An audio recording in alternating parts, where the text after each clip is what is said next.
What is up? Welcome in to yet another edition of the Ben Garcia Show, special Saturday edition of the Ben Garcia, where normally during the NFL season, where we're previewing this game. We've got someone on from quote unquote enemy territory. We're previewing this game from the opposing team's perspective, but I kind of thrown that out the window. Like we've had every single week. We've had a Niners guy. You know, we have Grant Cohen, we had Ross Jackson, we had Dennis Cox over in Pantherland. Last week, we had Tyler Rowland of the Titans. But DEFCON 1, maybe it's DEFCON 2, is getting pushed already. And I'm not really interested in knowing what is going on in Indianapolis Colts land. I reached out to one guy. He never got back to me. But honestly, that's probably for the best. I want to dissect this team with someone. So joining me to do so, my guy, Donnie Druin from Cardinals on SI. Donnie, let me be the first one to say, I apologize that I lied to you and that the Cardinals lied to you, thinking this season would be different than it was now. Yeah, I feel, at least at the moment, things can change. A lot of football left. Feel a little bamboozled. Feel like the rug was pulled out from underneath me, and I guess that might be just like the optimist in me, where it's like, you know what, I can see how this can work out. You know, I can see the path to the playoffs for the Arizona Cardinals in 2025, and maybe we overlooked a lot of things in the offseason that maybe we shouldn't have. So, and here we are. Yeah, man. Immediately. So I want to get your reaction to last week because, you know, you're in the booth, you're watching the game from the press box. It's interesting to know what the heck other people are saying because, like, I've done it for the Suns and I've done it for the Cardinals. Obviously, this year it's not the case, but I've done it with the Suns most recently, and like we know what's going on. Everyone's kind of walking in there last year and is like, all right, well, let's see if they can keep it within 20. Oh, Oklahoma City is within town, is in town. Let's talk about, you know, how quickly Oklahoma City is going to beat this team by 30. As the Cardinals are unraveling last week, what are people saying? And is everyone just kind of like, yeah, this is kind of what we thought was going to happen when it started, when the offense just got really conservative? I think it was so shocking. Not even the most like pessimistic of people in the press box were like, yeah, I saw this coming. Dude, whenever I tell you, we went down for post-game interviews, and then we came back up after talking to coaches and players in the locker room. I was speechless. Like I want to make this clear. Like I did not grow up an Arizona Cardinals fan. I do not have an emotional attachment to the team. I was speechless sitting in the press box after the game, looking at an empty State Farm Stadium, trying to wrap my head around what I just watched. To call it a blown game of epic proportions would be short selling it by quite a lot, and I think that's shared among the other people I was in the press box with. Just an overall level of like, okay, like there's the Arizona Cardinals losing, and then there's like this new unlocked level that they had just bought with the battle pass or whatever the cool kids do nowadays. I did not think I would ever see a game like that. I did though. We're like 6 inches away from Emari Demercado crossing the goal line, making it a 28-6 game. And I think Kyler Murray put it best after the game. He said, we are one play away from making them quit. Mm-hmm. And I fully agree with that. And I just think I'm more interested to see how the team bounces back after such an emotional letdown heading into this week. Yeah. I'm not interested, or I'm unfortunately, I think I know how they're going to bounce back, but we'll get to that in just a second. Yeah. I'm with you, man. I have an emotional attachment to this team because, you know, it's a core childhood memory for me. I grew up an Arizona sports fan. Like I'm not hey, I like the Dodgers, but I also like the Suns and the Cardinals. Like I am full through and through a Arizona guy. But as this stuff has happened over the last couple of years in the media space, fandom has really been tossed to the side. I don't wear jerseys when I do this show. I don't talk about, well, here are the positives. Like I'm actually mostly negative over the past couple of months. Oh, I know.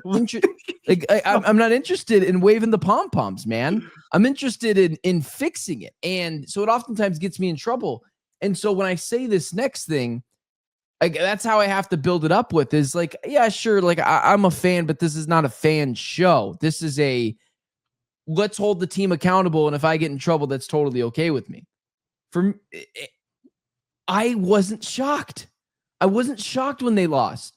I saw it coming for 5 weeks now, man. After that Panthers game, I came on here and I got in trouble because I was like, guys, this is going to bite you in the ass. Like, this is going to bite you in the ass. I thought it'd bite you in the ass against the Niners and the Seahawks more.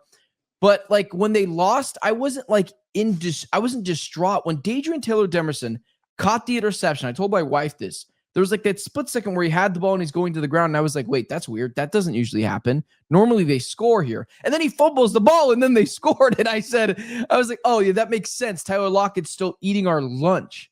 Who do you blame thus far into the season? Because people want Kyler's head on a platter. They want Drew Petzing's head on a platter. Some people like myself are blaming Jonathan Gannon because I think he's the captain of the ship. And if he really wanted things to change, he could fire Drew Petzing, or he could walk into his office and say, hey, things have to be different. But he mentioned this week, I'll never override Drew, which is, maybe you don't think so, asinine for me to hear. But who is it that you're blaming the most this far through the season? Blaming the most, I don't think there's one straight person I can just put all of the blame on. I think it's a pie chart of people, man. I really, really do. Yeah. Who's got the biggest slice? The biggest slice to me. Say his name. Say his name. It's tough, man, because at the end of the day, it's your orchestra you're running. Yeah. And And I need to make this very clear. I'm a Jonathan Gannon guy through and through. But whenever you take accountability at press conferences and you deflect the blame from others, mainly Drew Petzing, and you say over a microphone, I'm cool with everything how it is. If you have a problem with it, come talk to me. I'm not going to overstep any boundaries. Like, I have full confidence in this offense.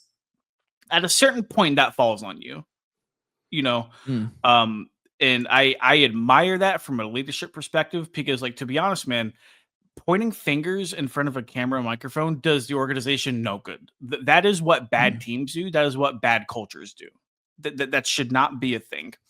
However, the other side of the coin, like I mentioned earlier, is when stuff isn't going great, like, you need to take it on the chin. And that's what we're seeing right now is, Jonathan, the offense has not been good, has not been close to good. For the first 5 weeks of the season, you are in a 2025 year where people expected you to compete for a postseason spot. 2023, gimme year. 2024, low expectation year. This was the first year where you had expectations coaching an Arizona Cardinals football team. Everybody in the locker room believed you were going to make the postseason. People like us said you were going to make the postseason. Fans were believing you're going to make the postseason. And like the offensive struggles are so blatantly obvious. And then look at the defensive side of the ball. It's like they have a good team. And I think that's maybe the most perplexing part of all of this, Ben, is that, like, the Arizona Cardinals can be a good football team. But week 1 and week 2, they barely squeaked by with wins against the Saints and the Panthers. It's like, oh man, like, against a good team, like, this might not happen. Lo and behold, against good teams and the Niners and the Seahawks, they didn't get away with it. And then it's just a historic collapse and meltdown in week 5. And, I don't know if you saw this, they became the first team in NFL history to lose 3 consecutive games on the last play of regulation on the score. That's wild. It's so perfectly Arizona, wild. though. It's so perfectly is, Arizona. Man. It is. That's where I resonate with the fan when people are like, Arizona fans have it the worst. I'm like, yeah, you might. You might have it the worst. Like, it's hot as hell here. It feels like hell watching these sports teams, man. Like, I get it. You mentioned the, like, there's things that could be fixed that can easily, like, I agree with you. Let me phrase it like this. I think this team can be really good. It's why, like, how, you kind of laugh when I say, look, I could come on here. I'll come on here and just start shoveling blame left and right and go after this team. I don't care. That's totally fine with me. But, like, I originally picked this team, shield your ears, to be an NFC Conference Championship team. I just thought that they were that good. I thought I talked about the loss of Clayton Adams before the season began, and like a lot of people, and I was like, yeah, I know it's a loss, but the offensive line's not going to fall off a cliff from a run blocking perspective. They've fallen off a cliff from a run blocking perspective. Pass pro, they're actually pretty good. And so I didn't know if they would feel that so much.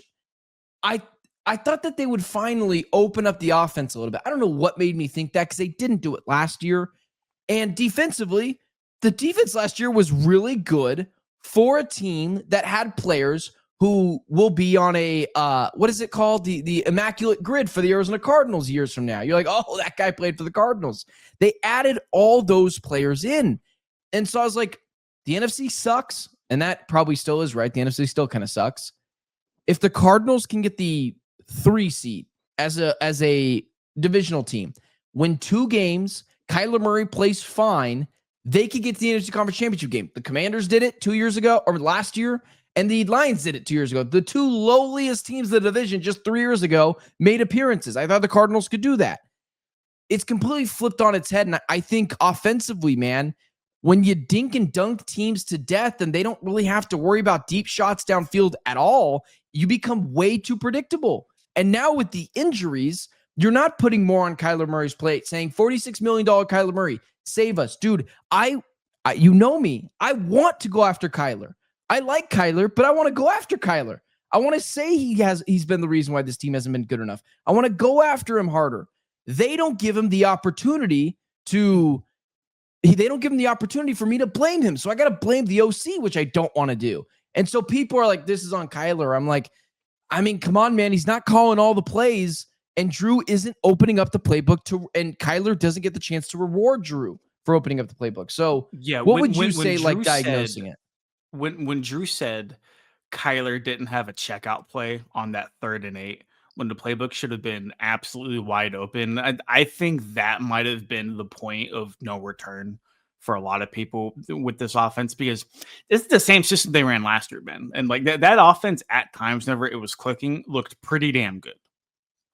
I was one of those people where whenever Clayton Adams was gone, I was like, hey, this is a big loss. I'm like, people are not really understanding how big of a loss this is. I didn't think it would be to the magnitude it has been, because this looks unrecognizable with the same cast and characters from last year. Unrecognizable. And the thing with the big plays, Ben, is when teams, and this is across the league, when they're playing a lot of too high safety, what they're doing is they're daring you to throw it over the top. It's to make a play. They're basically saying, hey, you know what? Like, we're going to take away the deep third. You dink and dunk your way. And you know what? Most teams, whenever they get too high, what do? They run the football until the defense makes adjustments. Which is exactly what the Arizona Cardinals did in the first half of 2024. And that's why they were 6-4 with the NFC West lead entering the bye week, because they could run the football better than anybody. Defenses quickly adapted. They turned the Cardinals offense into a one-dimensional, one-trick pony. And Drew Petzing hasn't been able to adapt from there. So you carry that into the offseason. You make absolutely no changes.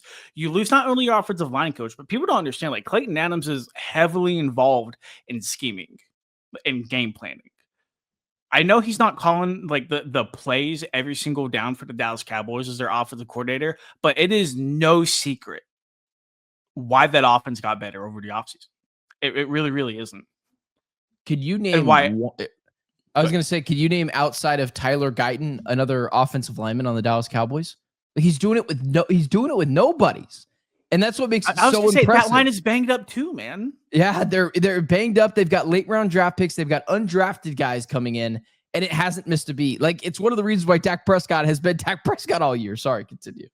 No, you're good. And we were talking before the show of why haven't they fired anybody? Why haven't there been any moves? Because you would assume by now a team wanting to make the postseason with the offense as bad as it's been would have made changes. The 2 guys they could have possibly gotten in exchange for Drew Petzing to replace Drew if they dismissed him in the middle of the year, that have play calling experience, are gone. Spencer Whipple, who's now the Jacksonville Jaguars quarterbacks coach, who is highly regarded and was one of the few guys who stuck over from the Kingsbury era to the Gannon era. And then Clayton Adams. And we've all seen what Clayton Adams has been able to do with Dallas so far. There is not another person on the staff that I can realistically see and feel comfortable with. Hey, you know what? Drew's out of here. You're next man up. And they're not going to make changes just for the sake of making changes. And to be honest, man, like we've seen how bad the offense is, but we also need to take a step back. They're 2-3. Until they are mathematically eliminated from postseason contention, I don't think they're going to make any changes. I really, really don't. And that's where Jonathan Gannon has kind of pigeonholed himself.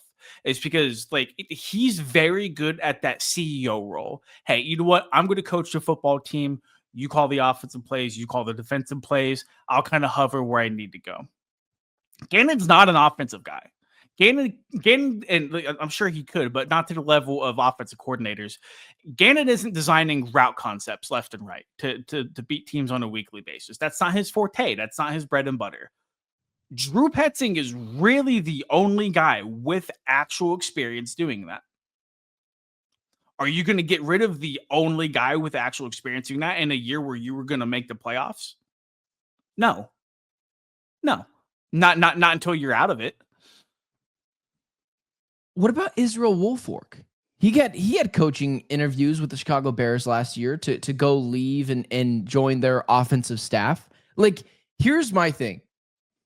I totally get the argument of he doesn't have coaching experience, so we can't get rid, or he doesn't have play calling experience, so we can't get rid of him. But what do I care if his experience is terrible?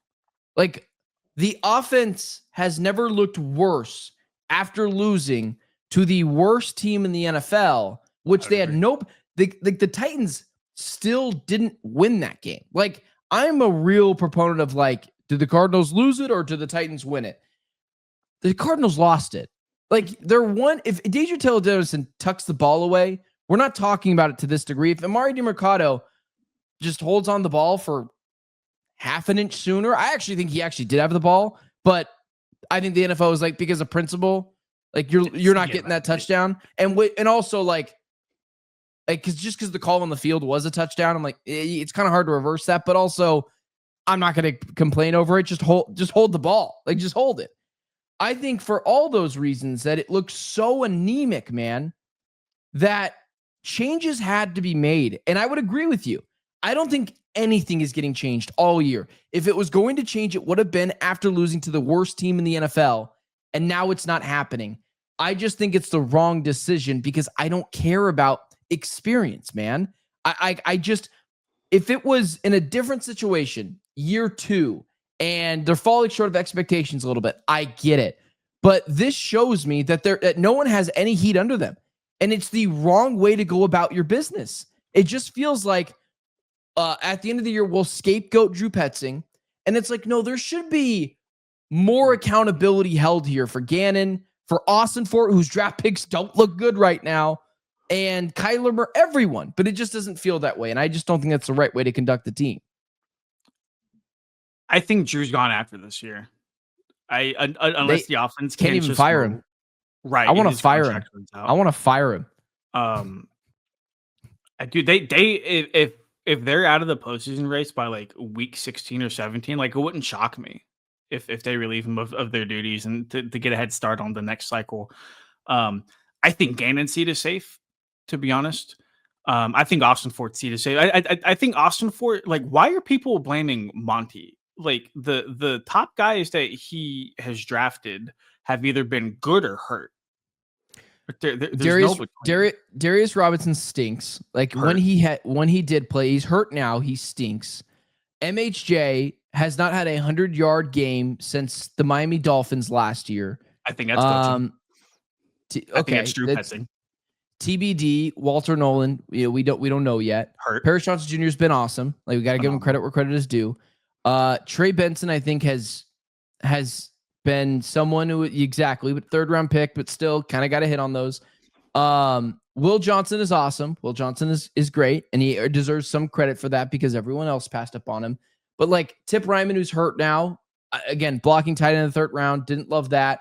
Cody Simon isn't playing. Day 3 pick, and they needed depth at linebacker. Like, And like, can we piggyback this argument into the whole like scam, the Cam Scatterboo This is thing? this is Donnie Druin now. This is that the would have Donnie been Druin show. malpractice. You're fine. No, I want you to take it. Take it. This is the Donnie Druin show. Cam Scatterboo, if the Cardinals would have drafted Cam Scatterboo last year in the third or fourth, or whatever people wanted them to, that would have been malpractice. Like, they should have fired everybody on the spot. If Scatterboo was drafted after Ink, the ink wasn't even dry on James Conner's extension. And they had just drafted Trey Benson as a 3rd-round pick last year. You don't sink that many resources into the running back group. If they would have drafted Cam, the first question I would have asked the press conference is, hey, is Cam playing left guard? Is he rushing the passer? Is he a cornerback? Like, what's the plan here, man? I get it. He's an ASU kid. He's killing it. He's tearing it up. I'm so happy for Cam. I love watching Cam Scatterboo play football. It is so much fun. That still does not mean it was a wrong decision by the Arizona Cardinals to pass on him. Yeah, you and I are gonna have to agree to disagree here. Sure. I think they should have drafted Cam because he fit the mold of what they do, and I didn't like Trey Benson. I at training camp last year, he looked a little lost, and I kind of bought into it. But I get it. I get why.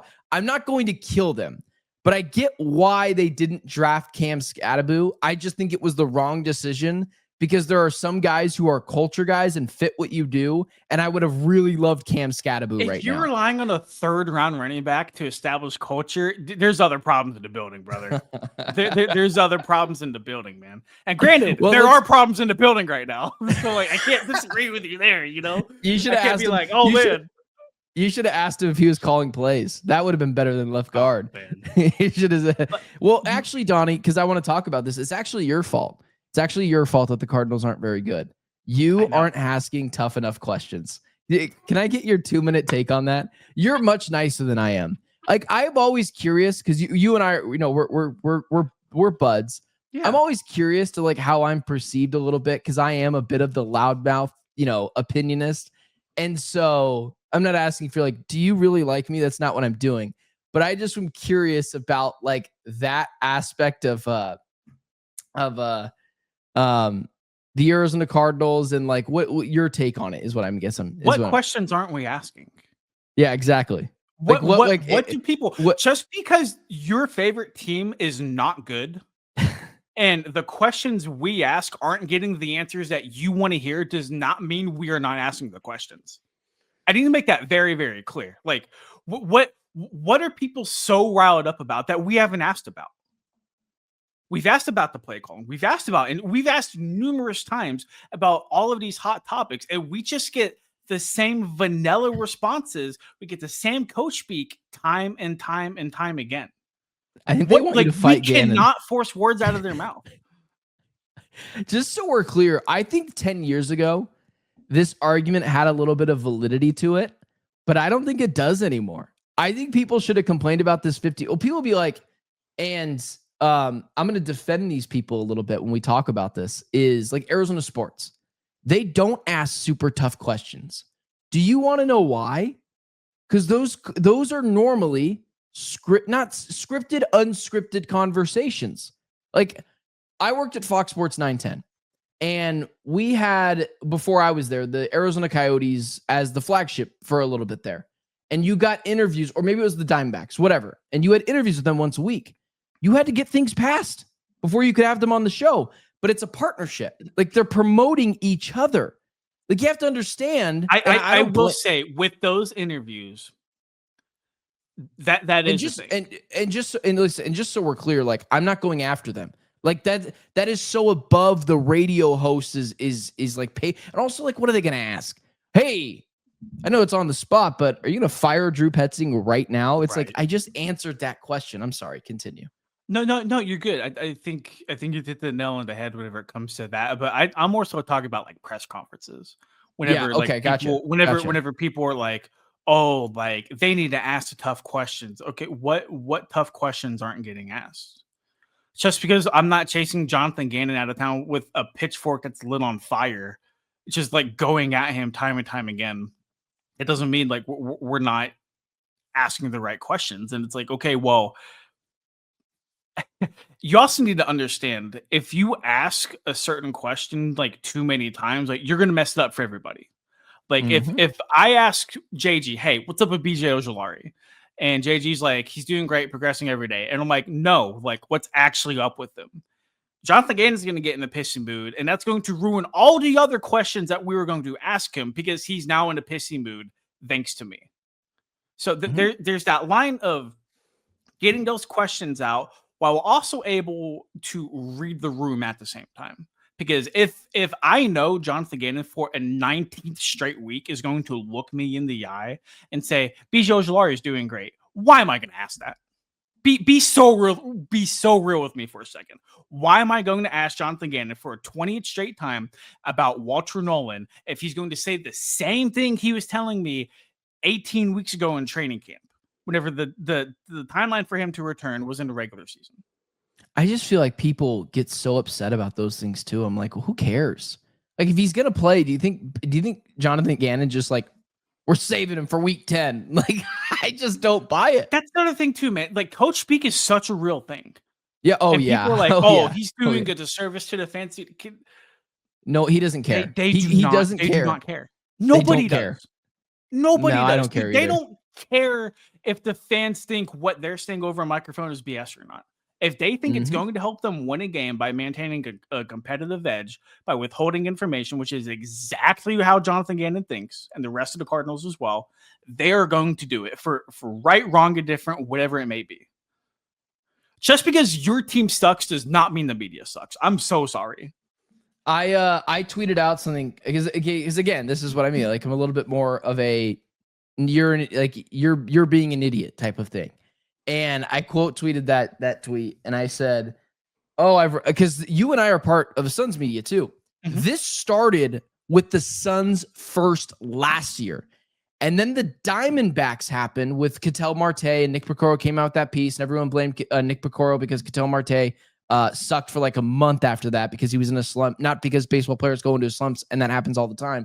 And then now it's hit the Arizona Cardinals. And I said, seems we've hit the narrative of it's the media's fault the Arizona Cardinals are any good. And I said, let me just say this once again. These accounts will do anything but tell you the players, coaches, management, and ownership failed you. Not two guys, you and I, with a microphone. That's not how this works. I come on here every day when they win and say, could have been better. Like, it's not me. It's not you. It's the fact that they have fallen short of expectations, and it is on them, and their plan has failed. I just was curious your take on that, man, because like I was hearing everyone pepper him with questions, and I thought Jonathan Gannon was trying to be nice to you guys in his Monday availability. Yeah, he was using everyone by name, and he was like, "Oh, that's a good question, Donnie." I'm like, "Ooh, someone's feeling a little heat this morning." I do think JG's feeling the heat. I think and I think that's what played into the Demercado stuff too. Because what'd you think of that? What'd you think of that? Sorry, that and as no, you're good. You're good. As someone who played football my entire life, like I've had that happen to me, and so like from that vantage point, I get it. On the other side of the coin, that's a grown ass man, and like there's just some things like you like shouldn't do, and like laying into his chest like he did, probably not the move. Like, counterpoint to that, though, is that, like, Paris Johnson and Will Hernandez were right next to Demercado. And I feel like if they felt Gannon was out of line, like, they would have said something. Like, two leaders of the offense were right there whenever that happened. If JG did or said anything that they viewed as, like, hey, like, that's not okay, like, stuff would have popped off on the sideline very, very quickly. I agree with you. Paris Johnson Jr. was holding Emari Demercado, and he didn't once do like the stiff arm, like, hey, not doing that, Jonathan. Yeah. But then I heard Calais Campbell say JG crossed the line, and I was like, okay, I guess it did ruffle a couple of people's feathers, but the same thing happened to me. Dude, I remember one time a coach was so pissed off at someone on the court because I was playing basketball and called him off, does the last name Garcia, grab me by my jersey, and throws me onto the court. I stumble and nearly fall. And I'm like, back then I was like, yeah, this is kind of what it is. Don't piss off the head coach. And I didn't think a lot of it. Also, he hit him right here. Like, he had a chest pad. I didn't think he punched him in the face and gave him a knuckle sandwich. But, the outcry, I think, is largely agreed with us that, okay, whatever. But like Dan Orsini came out of an article with New York Times, The Athletic, obviously right now. And she put out that a rival executive to Diana Orsini said, quote, the owner cut his balls off in front of his entire team. Dude, and Do that's you been feel a big that? split. The locker room feels fine being in there a couple of times this past week. I can't really sense anything different. What I will say though is that a lot of former players who have played in said locker rooms have come out and said, yeah, that's the kind of thing to where the organization comes out and finds you for that. Now you're creating that divide. Now this is what can really lose a locker room. I haven't seen that yet from the Cardinals. I still think Jonathan Gannon has complete buy-in from everything. He said he apologized to Emari and the entire team in the meeting, after all that stuff happened. I don't know, man. Did he say he say sorry with a cherry on top? Did you ask that question? How far he went down? I'm sorry. Continue. I should have asked him what verbatim he said. What kind of sorry? Did you give him a gift card? So first name and last name on Twitter can know exactly what happened. Yeah, that's my job. It is what it is, man. It happened. Yeah, it happened. No, you can't go back and change it. Gannon's apologized. He's been fined for it. But I am a little intrigued to see how the Cardinals kind of move on from this, because now there's an elephant in the room. Really quickly, I just want to not get past it. I just want really quick answer, and then we'll go to that really quickly because I don't want to keep you too much longer. You are more of the belief, and this is a real 180 turn. I hate to do the interview this way, but I have to ask it. You are a real 180 turn. I'm sorry, real believer that it is Drew Petzing, not Marvin Harrison Jr., correct? This is you think that he's still a superbly talented player who is not soft, going up for balls. Again, I'm not calling him soft, but this is what it is, right? You were still all in on that. I just want to make sure I get that too. Yeah, I don't think Marvin is without fault. I don't, because Drew's not dropping a handful of passes that Marv had this year. Drew, I think for better or for worse, isn't overly responsible for the lack of reps that have been given to Kyler and Marvin preseason the last 2 years. You can't manufacture chemistry. I feel like it's either there or it isn't. And while I think it's gotten a little bit better between Kyler and Marv, that still clearly has a long way to go. I think Drew Petzing, and what's wrong with Petzing's offense, and I've said this many times to people, great offensive coordinators, Ben, I feel like they do a good job of molding their offense to the personnel around them. And I feel like what Drew Petzing does is he has this system and says, okay, you are going to mold yourself to this. This is what we do here. You need to adapt. And I think that's where the big disconnect is. So, and then turning the page over to the Colts game, I actually do think so it started off as a 4-point game. Now I think it's 8 because Kyler Murray's likely not going to, we don't think so. I actually think he's going to play. I think he feels the need to play. Regardless, Jacoby, Kyler, I think the Arizona Cardinals, I actually think it's a much closer game than people think. I don't think Gannon has lost the locker room. I think the players, I've asked, former players this too, is they're going to play harder for their guy if they think there's a chance he could be fired at the end of the year, if they really like their guy. And I think this is a throw everything and the kitchen sink at them game. So I think it's going to be the most exotic you've seen defensively. I think it's going to be the most shots you've seen taken downfield all year, in one game. And I still think they lose, but I think it's a 24-20 game where they cover the spread. It looks close, but this is the last stand. But since the Colts are so good, I can't take them to win that game. What say you? And then we can wrap it up. No, I would completely agree that the Colts offense is humming right now. What they've dropped 40 burgers the last 2 out of 3 weeks. If you would have told me preseason, brother, hey, let's get in a track meet with Daniel Jones, I'm taking that. I'm taking that. But dude, Shane Steichen has worked his ways. Crazy what happens when he gets like an actual quarterback in the mix that can throw just a capable, like just an adult. Right. Forget a good quarterback, just a capable one. So the Colts are playing really good football right now, my man. I did not expect the Cardinals to pull out a win regardless of it was Kyler or Jacoby. I don't think it's a massive blowout. I'm right there with you. I think if the spread's 8 points, like I could easily see them like covering that. But this is a game where it's just like you're gonna need a lot of stuff to go your way in order to win. And granted, any given Sunday, and we've seen time and time again, football truly is a week-to-week sport. Truly. That being said, man, it's gonna be a good fight, but they're gonna walk out of there 2-4, and I don't feel great about next week against the Green Bay Packers. And then, I think you're 2-5 entering the bye week. And if it hasn't started already, like there's a lot of soul searching this team has to do. Not only to finish 2025, but what does the future look like after this? There's a lot of questions that need to be answered. People know how I feel about Kyler Murray. I think if he can go, he needs to go. I think players play hurt all the time. I don't think there's any saving. I think Kyler shies away from contact. I think he's scared to get hit. And so I think when he has an injury, it leads into like, I really don't want to get hit now.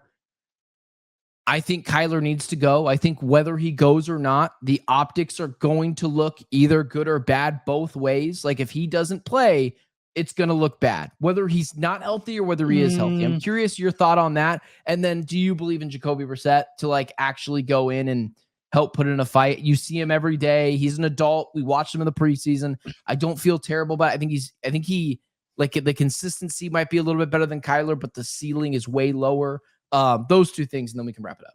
Yeah, no, I think I would agree with you with the ceiling. Jacoby doesn't provide that crazy athletic upside that Kyler can give you to finagle his way out of trouble whenever things break down along the offensive line. But Jacoby's done this for a minute, man. Like he really is that like top premier veteran backup quarterback that you wanted whenever you went and got him in free agency. And then I think he showed a little bit of what he can do with the Cardinals offense in preseason. And I think maybe even more so, man, the Colts, if Jacoby goes, like they don't have a ton of like actual tape with him with the Cardinals. And so like with so much like mystery and cloudiness around like what the Cardinals could or couldn't do in terms of game planning, I think that could potentially work in their favor if Kyler Murray can't go. Kyler, I think there's a difference between being hurt and injured. I think if he's hurt, he needs to play. If he's injured and it's serious, I don't think he should play. I really, really don't, because like you are doing a disservice to your team if you're not capable and fit enough to do what you normally do on a Sunday when there's somebody who the organization paid like top backup quarterback money to come in a time like this whenever they needed him to.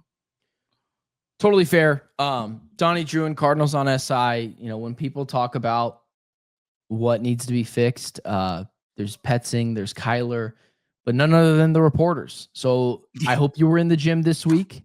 I hope you were looking in the mirror. I hope you were, practicing moving the phone a little bit closer to the player's face. Yeah, exactly. But either way, in all seriousness, appreciate you stopping by, man. Donnie Druin, Cardinals on SI. Give the dude a follow. Read his stuff. Does a lot of great things. There's a reason why he comes on this show, because he's being nice, not because he has to. So do me a favor, hit the like, share, subscribe button. Follow me on all social media platforms. And appreciate you guys being here. For Donnie Druin, myself, Benjamin, we will talk to you guys. When will I talk to you? I guess I will talk to you guys Monday, 7 a.m. reacting. Hopefully a Cardinals win. We'll see you guys then. Thanks, Donnie.